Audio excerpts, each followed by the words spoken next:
Écoute très bien ce que je te dis.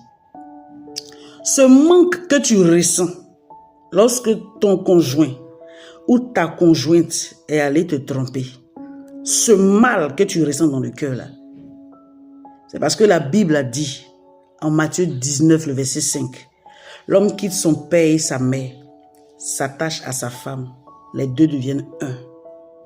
Donc dès que une personne part voir une autre femme ailleurs pour essayer de former un avec cette dernière-là, tu sens un vide. C'est ce vide-là qui crée en toi de la jalousie.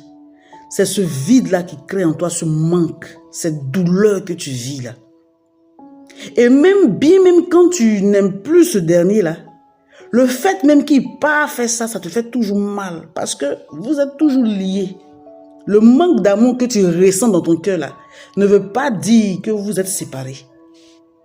Ça ne veut pas dire ça. Du coup, tu ressens ce vide là parce que tu es quitté de sa côte et donc tu te sens déboîté. Cette douleur que tu ressens là, c'est ce qui fait que tu pleures la nuit. Sinon, le monsieur, il a pris son propre corps pour aller te tromper, il t'a pas invité. Lui-même, son corps, il allait salir ça. La Bible dit, on sera jugé chacun selon nos œuvres. Il prend lui-même son propre corps pour aller. Il a dit tout à l'heure, s'il est pratiqué à l'enlèvement, lui, il reste, toi, tu pars. C'est lui qui a payé le prix. C'est vrai, tu as pleuré, mais c'est lui qui souffre. C'est lui qui souffre dans le feu, en fait. Pour dire, lui-même, il prend son propre corps pour partir. Et puis toi, à la maison, ça te fait mal. C'est quelque chose de spirituel, en fait. Cette douleur que tu ressens, c'est ce détachement. C'est ce déboîtement. C'est ça que tu ressens. C'est ça que tu vis. Bien-aimé, aujourd'hui, l'ennemi est en train d'attaquer les mariages comme c'est pas possible. Au fait, ce monsieur-là, il n'a jamais aimé l'union. Que ce soit l'union de même sexe, que ce soit l'union de sexe opposé. Une fois qu'il y a union, il s'oppose. Vous pensez qu'il est venu pour rire nous?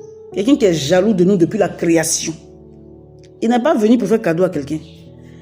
Si tu penses que tu vas rire un peu, c'est que tu lui as donné une grande partie de toi, ton âme.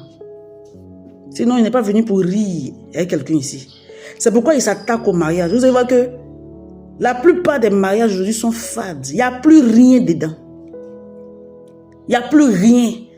Et quand il y a péché consommé, il fait croire à la femme que c'est pour le dehors, c'est le monsieur du dehors là qui est bon. Va chez le monsieur du dehors là. Va faire 3 mois là-bas. Satan va arriver là-bas. Il va vous montrer ça. Il va vous faire du sale. Toi, le monsieur, tu crois que c'est ce qui est à la maison là qui est problème. Donc, quand tu vois ton dehors comme ça là, tu es énervé, tu as envie de maudire ta femme. Parce que tu crois que c'est elle qui ne fait pas ton affaire. Il faut aller faire 6 mois, papa. Pardon, il faut aller faire 6 mois. Il n'y a pas dit qu'il faut faire 6 mois en cachette. C'est-à-dire qu'il faut dire au revoir à la relation. Puis il faut aller faire. Vous allez dire non, pour d'autres ça marche. Parce que je ne suis pas en train de parler des foyers où il y a la maltraitance, où il y a beaucoup de choses. Non, non. Je parle des foyers où volontairement tu pars et puis tu te trompes. Et puis tu crois que c'est au dehors qui est bon là. Il faut aller vivre là-bas un peu. C'est-à-dire qu'il fait la séparation normale et va vivre. Tu vas venir rendre témoignage ici en cachette. Satan, il est partout. Il n'y a pas de repos. Tant que tu es sur la terre, tu vas souffrir. Tu vas pleurer. Tu vas te lamenter. Tu vas crier. Au début, ça sera doux. Ça va te montrer, ça va te laisser. Ce que la femme pouvait supporter, l'autre ne peut pas supporter. Ce que l'homme que tu as laissé à la maison là, pouvait supporter, pouvait regarder pour laisser là. Tu vas aller trouver ça dehors. Peut-être que tu as fait semblant pour nous dire que dehors est chic. On connaît ça. Bien aimé. Armons-nous de courage. Nous qui sommes dans les foyers, nous qui sommes unis légalement, armons-nous de courage et puis prions dans nos foyers. Il ne faut jamais te lasser de prier pour ton homme. Ne te lasse jamais de prier pour ta femme. C'est ta première âme. Dieu te bénisse.